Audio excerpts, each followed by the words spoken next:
What's up guys, Jimmy here with another Let's Games video. Hope all of you guys are having an amazing day. Today I'm going over with you guys 10 fun games that I think you guys should check out. They're on a range of different platforms and also a range as far as when they were released. Some are new, some are quite old, but I'm really excited to share these games with you. Now, with the title of this video, I ask, is Genshin Impact better than Zelda Breath of the Wild? Now this, I don't know how well this is going to age, but let's get right into it. I had the opportunity to play over 20, maybe even close to 25, 30 hours of Genshin Impact for the beta. Now, with kind of my backstory, I had the chance to play through from start to finish and absolutely adore Zelda Breath of the Wild. I love that game so much. Now, if you guys are a fan of that game, I would recommend you check out Genshin Impact for sure. Now, here's the crazy thing. Again, I played anywhere from 20 to 30 hours of Genshin Impact for the beta. It's coming out later this month, I believe. It's coming out on PS4, the Switch. It's going to be on mobile devices, going to be on PC. It is so fantastic. Now, granted, I don't know what the game is going to be like when I'm 50 hours in or 80 hours in or 100 hours in, but if you are a fan of Zelda Breath of the Wild, I would highly recommend that you check it out. Now, this game, Genshin Impact, has so many similarities to Breath of the Wild. It's crazy. Obviously, so much inspiration was taken from Breath of the Wild to this game, but if you liked the exploration, if you liked getting the different weapons, if you liked the type of combat, as in, you know, taking on multiple enemies, you're going to really like Genshin Impact. Now, as far as how do I think that Genshin Impact is better than Breath of the Wild, I like the fact in Genshin Impact you can switch from multiple different characters and they have their own different fighting styles and also special abilities or magic powers that they can use. That kind of offers more variety when compared to Breath of the Wild. I also like the fact that the combat is a lot more fluid and was a lot, in fact, more enjoyable for me when compared to Breath of the Wild. I love Breath of the Wild, but I just enjoyed the combat and the overall experience with taking on bosses and enemies in Genshin Impact. The music has a lot of the similar kind of melodies or atmosphere that you would find with Breath of the Wild. And again, whether it's exploring, climbing, collecting food, collecting weapons. I like the fact in Genshin Impact also that there are lots of different towns and people to interact with.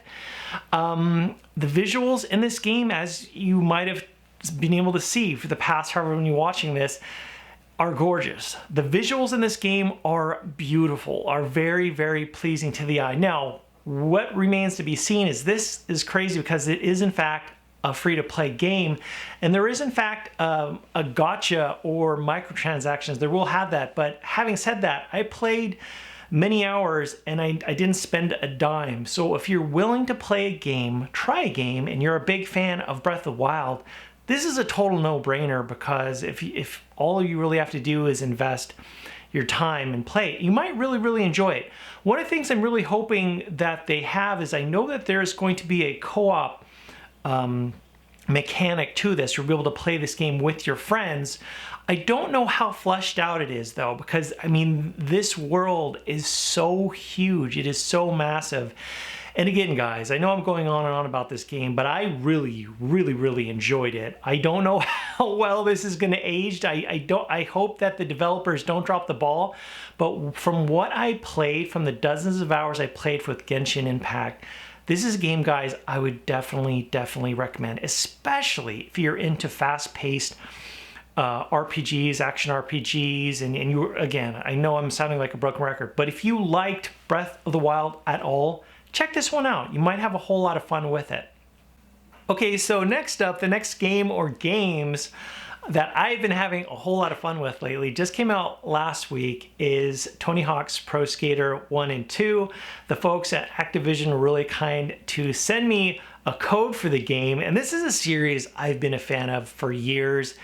It's amazing. Here we are in 2020, folks, that, Tony Hawk was not too long. He talked about this. A new generation has a chance to check out this incredible franchise. Back in the day on the PlayStation 1, you had some killer apps, some games that really sold PS1 consoles. One of those games was Final Fantasy VII. Another one of those games is Resident Evil. But then, of course, you also have the games in the Tony Hawk Pro Skater series, and those games sold like wildfire on the PS1. Here we are, many years later, and I will admit to you guys, picking up and playing a Tony Hawk game, it's been a while. I was definitely rusty. I was doing a lot of bailing, but guys, this game is beautiful. Or you get two games for the price of one. I also played the multiplayer and had a whole lot of fun with it. If you guys like the series, definitely check out this remake or remaster. I'm hoping that this series continues on, and the Tony Hawk 5 definitely left a bad taste in my mouth, but who knows what's going to happen if we get a Tony Hawk Pro Skater 6. Definitely check this out, guys, if you're a fan. If you're into skateboarding, if you've never played the series, now's a great time to jump in. There might be a demo available, so definitely play it, try it. This is definitely a game that there's a little bit sometimes of a learning curve, but once you start getting off the tricks and combos, it can be very fun and very, very addicting. Okay, so next up is a game that I talked about years ago for one of my first episodes for Super Cheap Games on the PS4, and that is Alien Isolation. Now, there is a big fan base for the Alien or Aliens movies out there for the movies, and there are a lot of people that, when this game was about to be released, were really looking forward to Alien Isolation. Now, having said that, one of the bigger publications or websites is IGN, and I'll never forget, hundreds of thousands of people flocked or got the chance to read that review. And I think they gave Alien Isolation a 5.9 out of 10. I say, hold up, wait a minute, something ain't right. And so a lot of people were just super bummed. They were crushed. They're like, oh man, this is awful. This is just terrible. A 5.9, I was really looking forward to this. Now, this was, of course, when Alien Isolation came out, you didn't have hundreds and hundreds of games on the PS4. The PS4 really hadn't been out for that long, so this was a big bummer. Well, lo and behold, gamers went out and started to see other gamers' opinions and Let's Plays and other reviews out there and realized the game was actually really, really good. I am a huge fan of Alien Isolation. There's just an awesome level of suspense as you're, ducking, hiding, going in the air vents, using the motion tracker, the motion sensor to see where that alien is. And sometimes, as you're hiding and you can see on the little screen that alien's so close and that thing just will not go away. I know it's just a game, but it has a lot of suspense. I believe Alien Isolation was released the end of last year, also on the Nintendo Switch, and it actually looks beautiful on the Switch. But guys, this is definitely a must play, a must buy if you're into a game that can provide a lot of suspense and a lot of thrills. If you're into that, definitely check out this game for sure. So the next game I'm talking to with you guys is a game that actually was never released to North America, and that is Gamera 2000.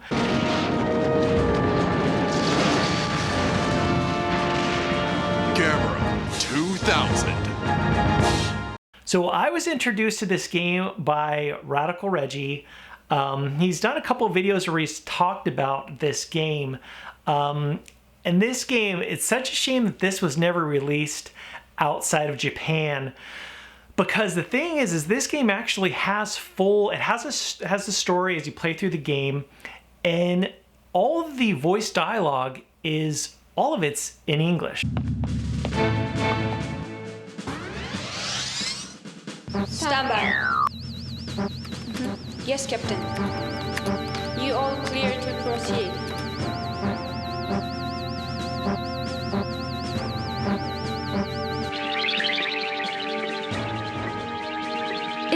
what we call Gamera, Lieutenant? That's right. You can play throughout the game, and one of the things that, if you check out Radical Reggie's channel, he talks about Gamera 2000, and he'll let you know that, and he's right, that this game will definitely remind you of Star Fox and also Panzer Dragoon. And so as you're playing the game, you're in this kind of like Star Fox type aircraft, but then also you've got this giant monster flying turtle, and as you go against these different enemies and you're taking down bad guys with your spaceship, your spaceship's pretty good. However, implementing Gamera's or that massive flying turtle's powers, whether it's unleashing him as he's spinning around, or as you could actually lock onto different enemies and bosses, and then Gamera will shoot out like heat-seeking flames, and it can, your starship or your spacecraft is powerful, but compared to that monster, if you can use that monster right, you are going to lay waste like crazy. Now, I do have to tell you, this is a super fun ride. Very, there's lots of cheesy dialogue if you're kind of into that for the story. I love this game. I had a whole lot of fun with it. My only warning to you guys is that you will be able to beat it in around an hour and a half. But it is a super fun ride. If you can be patient and get it at the right price on eBay, it kind of fluctuates. I've seen the game sold anywhere from $30 to $50 and even higher. But if you can pick it up on the cheap, whether you go to a store and they have a little import section, definitely check out Gamera 2000. It is a whole lot of fun. So continuing on with fun games that I recommend you guys check out, let's next talk about a game that first made its mark on the PlayStation 1, and I'm going to be talking about the remake that came out on the Nintendo Wii, and that is Klonoa. Now, Klonoa, of course, it made its mark on the PlayStation 1, PlayStation 2, maybe even the Game Boy Advance, but it's been on different platforms, and on the Nintendo Wii, it really shines. It is a gorgeous, beautiful looking game, and it's got kind of like this 2.5 platforming point of view, and it oozes with charm. The music is very, very cute, very charming, and the gameplay is very, very solid. If you are into platforming at all, I would highly, highly recommend you check this out. Again, you can get it on the PlayStation 1. The visuals, of course, aren't going to be as good as with the Wii version, but it is so much fun. I was first introduced to this game or this series on the PlayStation 1. I remember I got a PlayStation 1 magazine and had like a demo disc with a bunch of demos, and that's how I was first introduced to it. So through the years, I've been playing this series. I played on the PS1, played on the PS2, and of course played it on the Wii. And this is a must-buy if you guys are into this type of really charming, fun action platforming. Definitely check it out. Okay, so the next title is definitely not so much charming or cutesy, and we're talking about the next game is Shadow Warrior 2. Now, if you were into super fast-paced first-person shooters, and also games with a lot of funny and witty dialogue, lots of one-liners, lots of banter between characters and players, check this one out for sure. It also offers you the chance to play this game. I think you can play through the whole campaign with up to 3 other of your friends. I think it has up to 4-player co-op. But oh man, it is super visceral, very high-paced, on the edge of your seat, and what kind of breaks up the things on the edge of your chair is the lead character you play, Wang. He is such a smart aleck, but it's definitely my type of humor for sure. Lots of monsters, huge monsters, creepy enemies that are going to be around every corner, but definitely my type of game. I, of course, have talked about the first game in the series, the first Shadow Warrior game, that I played a whole lot on the PlayStation 4. Check out the sequel. It's essentially more or less of the same fast-paced first-person shooter action. That's a whole lot of fun. Okay, so next up is Astro Boy Omega Factor for the Game Boy Advance. Of course, Astro Boy has been on a lot of different platforms, but in particular on the Game Boy Advance is what I want to talk to you guys about. It's brought to us by the folks at Treasure and Sega Hitmaker. If you guys are a fan of just solid gameplay mechanics, where you're playing the game, for instance, like Gunstar Heroes, where you play it for a little bit and the controls are just like butter. They just play so perfectly. It doesn't really take much to just kind of get into it. You will find that in spades with Astro Boy Omega Factor.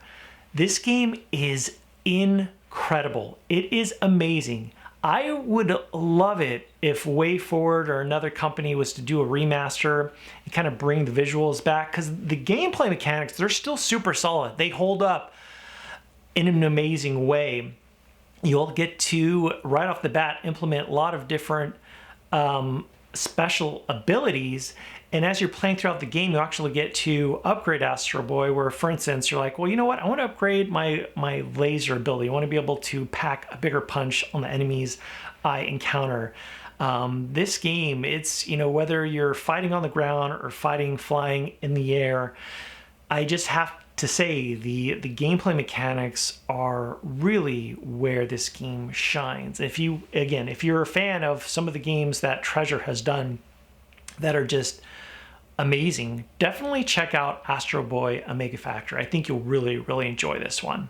Okay, so next up is one that I've really enjoyed as of late, and that is Tekken 7.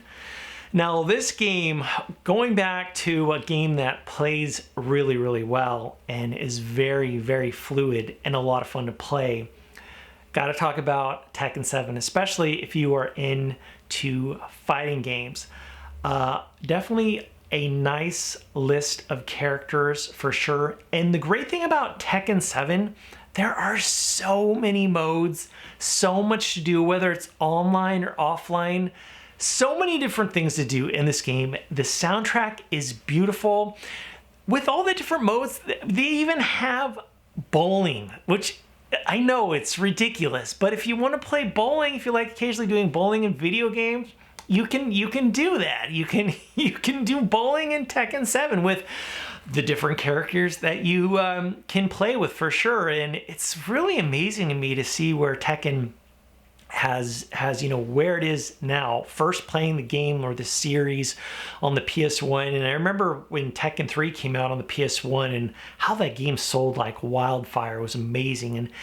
And here we are today, and the series still stands up. The developers really, with loving and care, crafted an amazing title. And if you are into fighting games at all, be on the lookout for Tekken 7. Occasionally, I do have to tell you for sure, occasionally this game will be on deep discount, whether it's on PlayStation Network or on Steam, and you can usually get the base game for around $10. So if by chance you do see Tekken 7 for that price, you're into fighting games, you don't have this game in your collection, this is definitely a clear no-brainer. Okay, so next up is Dragon Quest XI. Now, in my opinion, this has definitely been one of the best RPGs this generation. And of course, this is a franchise that's been around for decades. This game really has it all. A great soundtrack, a storyline, solid gameplay mechanics. Visually, it is beautiful. It is gorgeous. The interesting thing with this title is that it's of course on the PlayStation 4, it's on the PC, and one of the later releases of course was for the Nintendo Switch. It's interesting to see like where we've come as gamers, and I feel there's been kind of a shift with kind of the mindset with a lot of gamers. I remember I was on the forums at Steam, at the Steam store, and the people were talking about which version should I get, because people on Steam, they've got a PS4, they've got a Switch, and by far, which was to my surprise, people said you need to get the Switch version because the Switch version has the definitive like soundtrack, and it's got the extra content, the extra hours that you'll get to play with this. And the reason why I was kind of surprised at this, because honestly guys, I feel like if 5 or 10 years ago, if this question was asked, I feel that a lot of people, or most people, would say, oh, you got to go with the PC version. You got to go with the 60 frames per second. You like, it's all about the frames per second. But almost all people said you got to go with the Switch version. Even though the Switch version is, 30 frames per second, it's got that definitive soundtrack and it's got the extra hours. It's the definitive version, which I was actually like, okay, it looks like maybe there's been kind of a shift with a lot of the gamers. Maybe I'm totally wrong about this. Maybe if 5 or 10 years ago, PC gamers would still go, oh no, you got to go with this. But I honestly thought for years and years it was all about the frame rate for PC gamers. I was really surprised on the Steam website at the store what people were saying. Let me know, guys, if you had the chance to play Dragon Quest XI, this beautiful world, and what platformer version you've been playing it for. This is a game you're not going to be able to beat in 5 or 10 hours. It's going to take you dozens of hours, but it is gorgeous. It is a lot of charm to it for sure.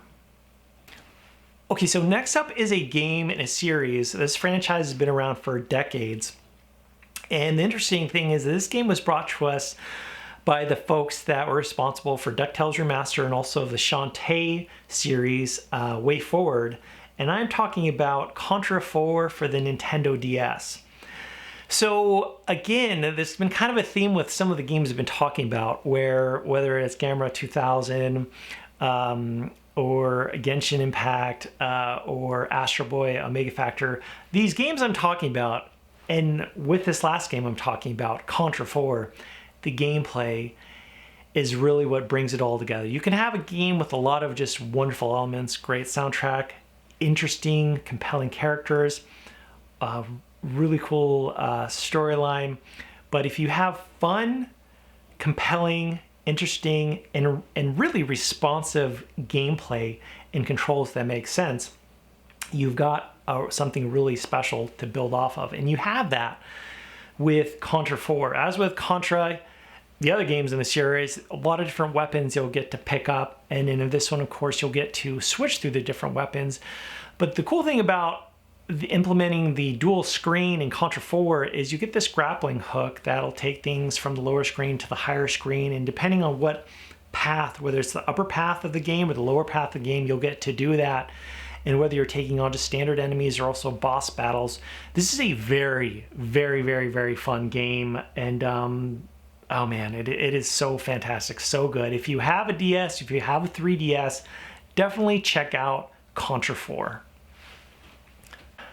So guys, there are 10 fun games I think you should definitely check out. Before you guys go, I definitely want to let you guys know that I am now part of the Media Glitch team, where I will be occasionally taking part in helping make videos on that channel. Check out their channel when you get the chance, where we talk all about gaming, talk about the different games we've been playing, talk about some of the games in the past that we love to death or really, really hate. Definitely check out their channel for sure. I'll include a link in the video description below. If there are any games you guys think I should check out and play or tell you guys about for the next episode for this type of video, let me know in the comment section below. And if you guys like these types of videos, hit that thumbs up button so I can know to make more. As always, guys, thanks so much for watching. I'll talk to you later.